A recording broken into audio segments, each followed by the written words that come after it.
The Familistère in Guise in northern France, a few kilometers from the Belgian border.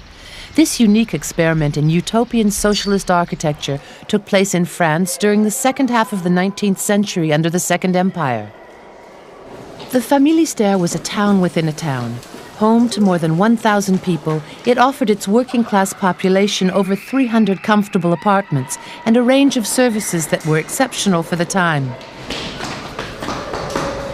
This internationally renowned project was visited by the writers Émile Zola and Hector Malot and commented on by Engels. Some 700 people still live in the Familistère today.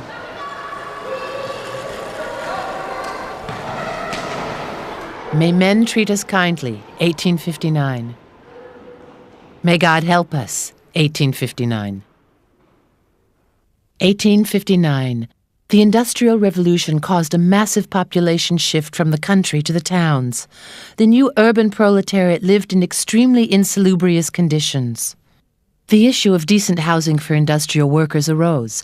At this time, most workers' housing estates were privately funded ventures.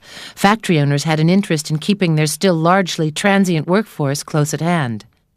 Jean-Baptiste André Gaudin, the founder of the Familistère, was not like other industrialists. Born in northern France in 1817, this former locksmith owed his fortune to a stove he invented and which bore his name. His factory opened in 1846 with a workforce of 30. 10 years later, there were 330 workers. A rural population recruited on the spot and for whom there was no existing housing. Gaudin, who remembered the dire conditions of his own life as a journeyman, was determined to improve their lot.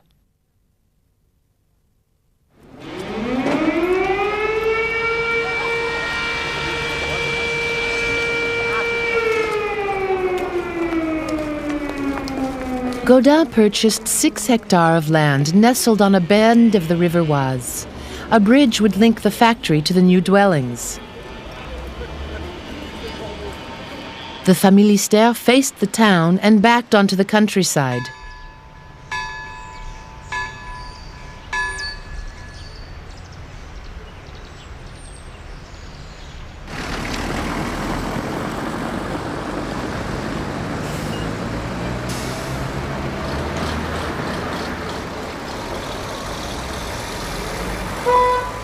To realize the project, the industrialist became an architect. Gaudin drew up the plans for his housing estate himself. Much more than an architect's drawing, the result was a veritable program, a catalogue of detailed instructions.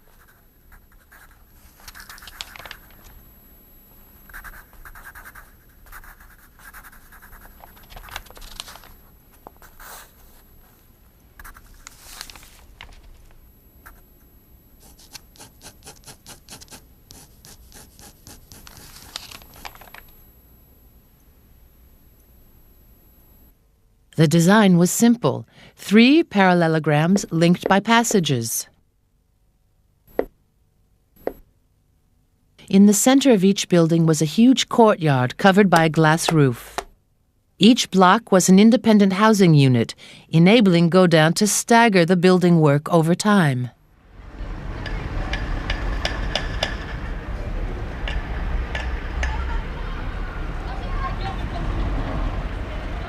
The left wing and the central block are still original. The right wing was rebuilt in 1923, long after Gaudin's death, in a different style. Ornate pavilions and rotunda contrast with the simplicity of the original.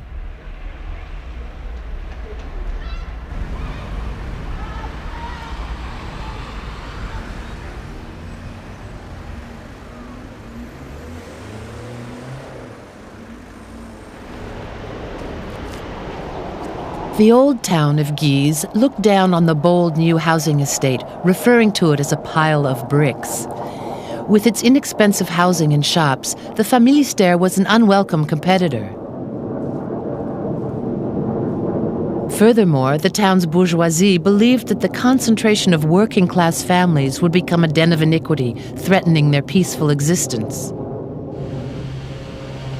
Yet Gaudin saw these communal dwellings as the housing for the modern age. He offered its residents a range of otherwise inaccessible services, which he termed the equivalents of wealth. The ideal of progress, he said, must be embodied in a superior form of architecture, which shall be to the simple house what the factory is to the small workshop. These principles are driven by ideological concerns. Gaudin was an active social reformer. In his youth, he had discovered the writings of Charles Fourier in a newspaper article. Fourier, who died in 1837, was a prominent figure in what Marx termed the utopian socialist movement. Fourier had envisaged a new social order whose founding unit was a small community of people who lived and worked together in the same building, that he called a phalanstère or phalanstery. For Fourier, the phalanstery had to surpass palaces. He drew inspiration from the most beautiful palace known at the time, Versailles, with its layout of a central building flanked by wings enclosing a parade ground. Gaudin's initial drawing reflected this classical layout. He included a pinnacle similar to the one at Versailles, but later opted for a regional design found all over Flanders, the crow-stepped gable. 1865. Although the final wing had yet to be built, people still flocked to Guise to admire the new palace with its regal portals and surrounding wall. The outbuildings housing the Familistère's shops and stables took the place of the chateau's farm. But this palace was not intended for a king. There was no social hierarchy here. Workers, engineers, and the factory owner himself lived together in this social palace.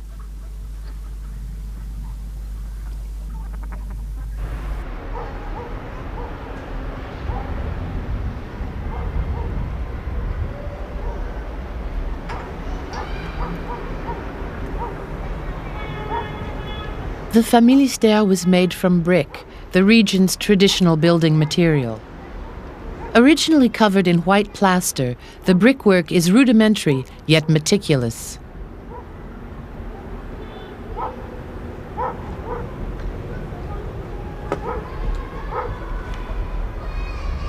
Gaudin used a different style of brickwork for the theater and schools.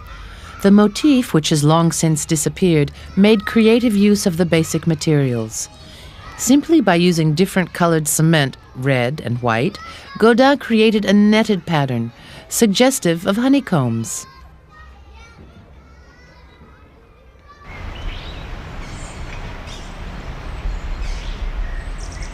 Inspired by Fourier, who compared the inhabitants of the phalanstery to a swarm of bees, Gaudin adopted the beehive as the emblem of his estate. However, his design did not include what Fourier called the fourth wheel of the carriage, a new order of free love. As its name indicates, Gaudin's Familistère was designed for families.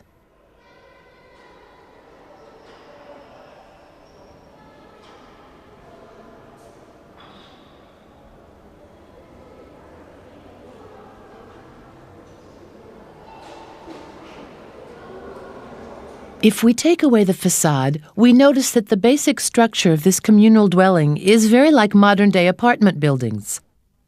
A stack of identical stories, each one divided into spaces big enough for 2 apartments by a series of 10-meter-long firewalls. The concept is simple. The same entrance hall leads to 2 apartments. Each apartment comprises 2 large rooms, one behind the other.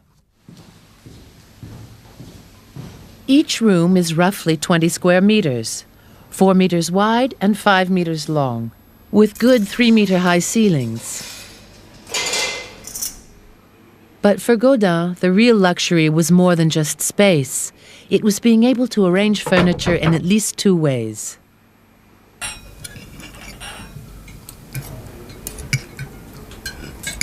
The corridor leading from the entrance hall contains built-in storerooms, which could also serve as washrooms.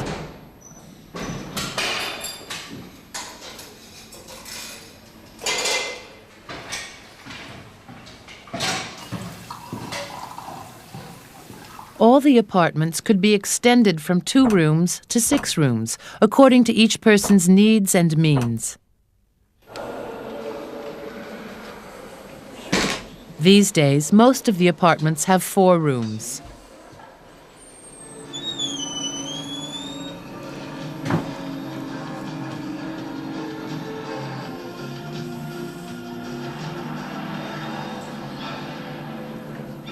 ne tiendrai pas. Marianne, je ne tiendrai pas.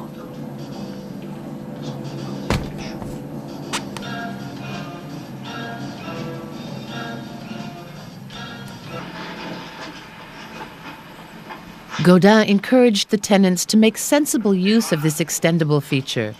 A young childless couple, he wrote, will be more conveniently accommodated in a single room. When the family is larger, they can occupy several rooms. Then, when the children marry, the lodgings can be scaled down in reverse proportions.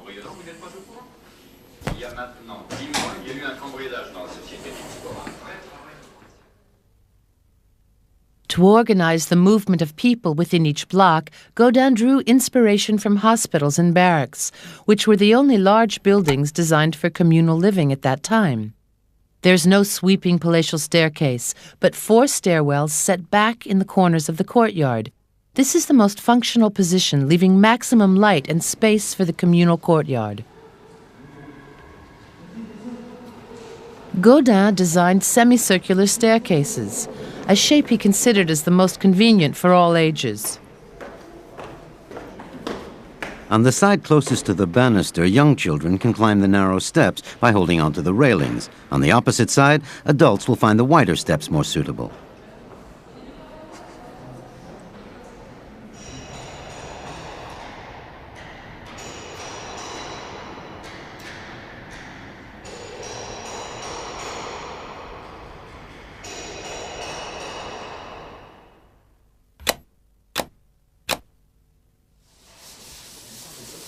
Movement on a horizontal plane is regulated by the walkways.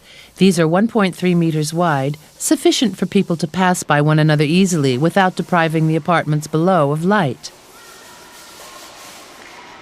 These walkways were inspired by Fourier. Designed like indoor streets, they offer access to the apartments and protection from the elements and are ideal for encouraging encounters. Critics of communal housing condemned this style of open-plan architecture as the lack of privacy actively encouraged meetings of an immoral nature.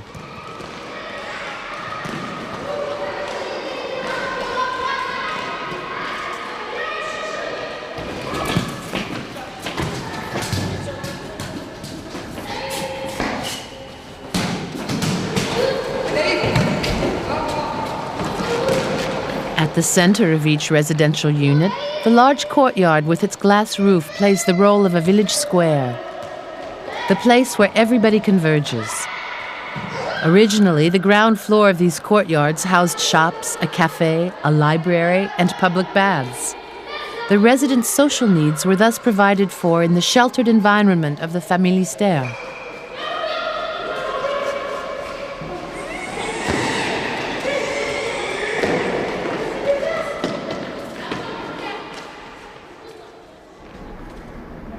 Experimentation and pragmatism underscore Gaudin's creation. In an era of ironwork structures, Gaudin chose a timber frame. 40 meters by 20, almost 1,000 square meters of glass resting on a traditional structure. A remarkable technical feat.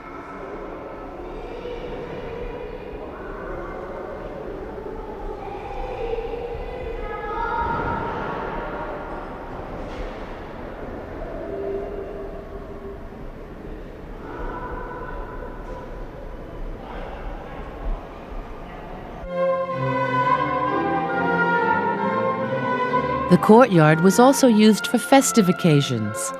Each year, grand ceremonies were held to reinforce the residents' feeling of belonging to an elite.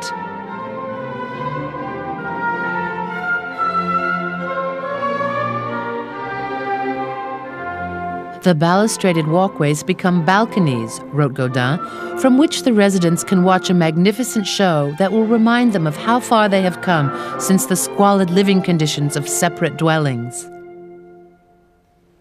At the social palace, the working-class population attended special ceremonies in their honor without having to leave home. When there were no parties, the residents could watch the neighbors, for the other side of collective experience was surveillance. As Gaudin explained, the orderliness and good conduct of the residents stems from the absence of privacy. Behavior in the Familistère was controlled by the watchful eye of the neighbors. Viewed from this angle, the courtyard and its walkways resemble another type of collective architecture, the prison. Anyone who infringed the Familistère's regulations was denounced by the others and fined. Those who persisted had their names and the nature of their offense displayed on a notice board. Madame Choquenet is fined 50 centimes for placing chairs on the third-floor balcony and for hanging washing on those chairs. Monsieur Eugène Ribot is fined 1 franc for urinating against the walls of the Familistère. He is fined an additional 50 centimes for tearing up the first notice. The man named Warocco is fined 10 francs for lodging Monsieur Jules Paudry, who had been expelled from the Familistère. The worst offenders were expelled.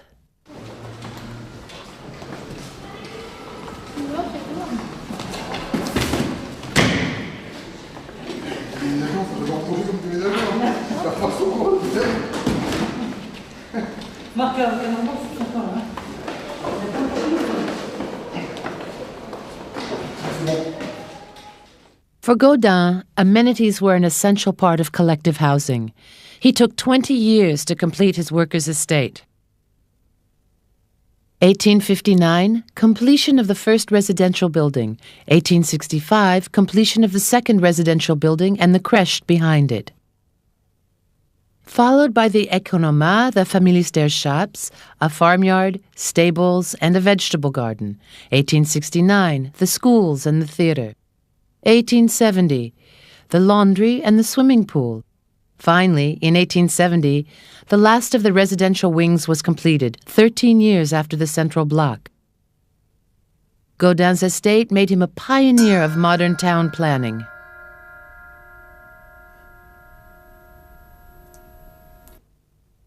Fourier included a church in his plan for the phalanstery. Gaudin replaced it with a theatre, which he built facing the residential blocks. Gaudin saw the theatre as the factory that would mold the new man, the familistérien. Indeed, despite its intricate brickwork, the theatre's architectural style is similar to that of a factory.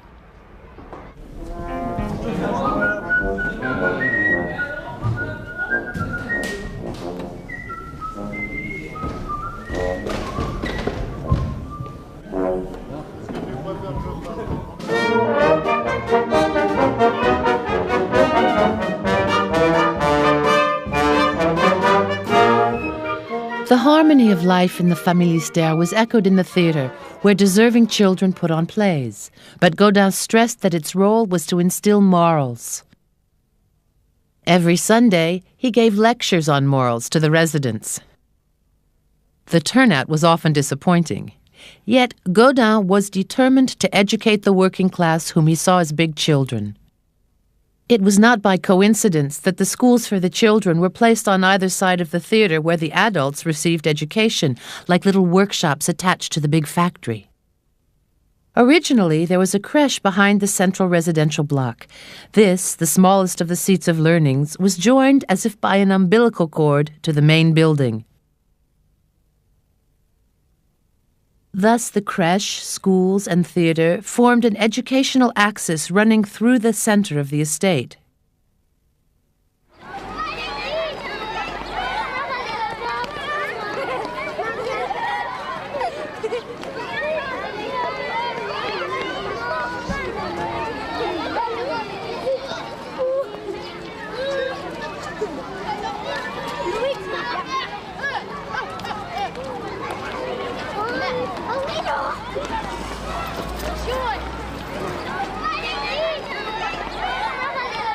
Gaudin thought of everything and controlled everything down to the minutest details of daily life.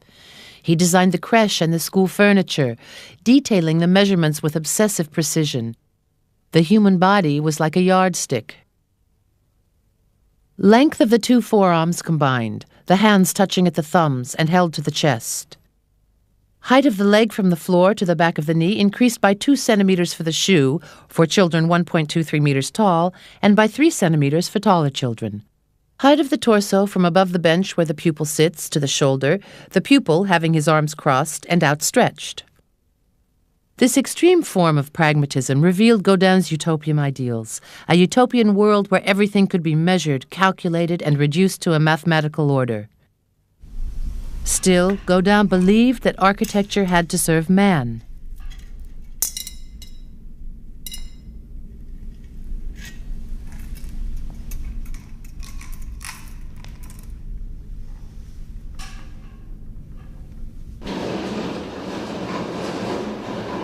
In the Familistère, all the apartments are illuminated and ventilated by large windows looking onto the outside and onto the courtyard.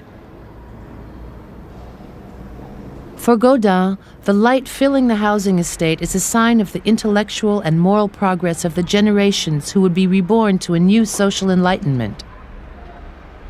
It was essential that light permeate from the attic to the basement. A series of grates allowed light to enter the shop cellars located beneath the courtyard.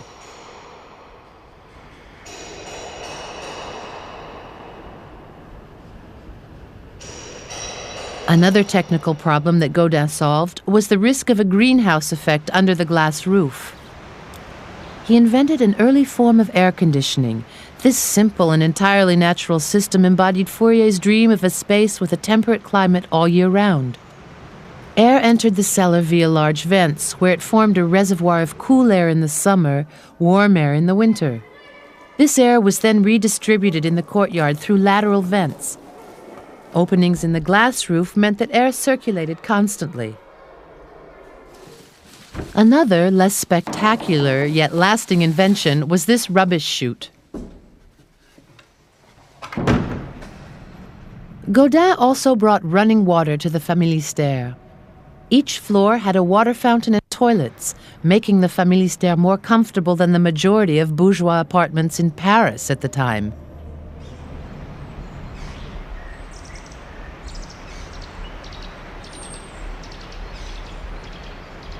The amenities of the Familistère were designed to reflect abundance.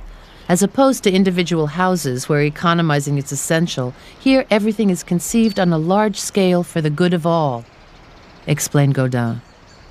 The social palace should not be sparing with the gifts that nature makes freely to man. And what was not provided by nature, Godin ingeniously supplied with his own resources. He channeled hot water from the factory to the laundry, which housed the public baths, and, the height of luxury, a swimming pool.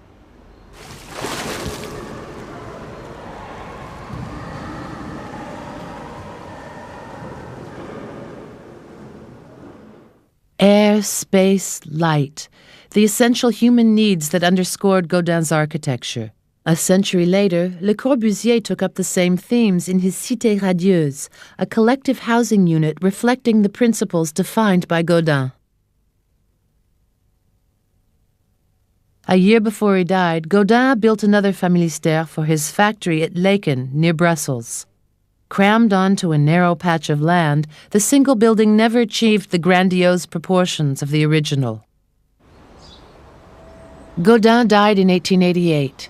He bequeathed his factory and the Familistère to the association he had created to succeed him, and which functioned along the lines of a workers' cooperative.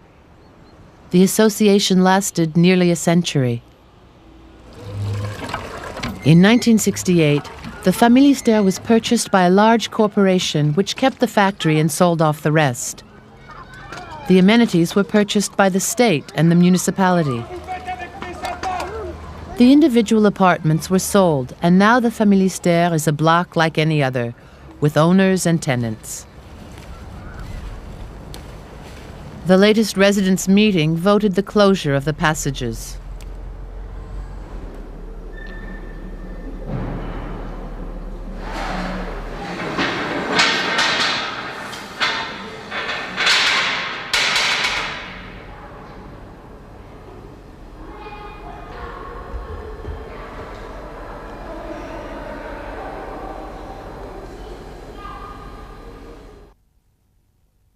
One can develop plans in books, but when it comes to putting them into practice, one has to confront the contradictory desires of men.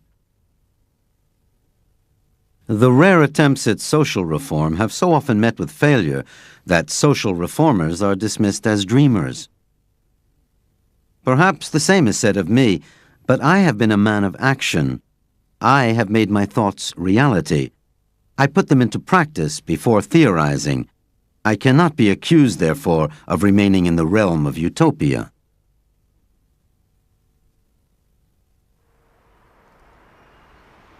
Imagine now the courtyards, the passages, and the walkways. They're perfect for moving ahead, getting lost, finding one's way again.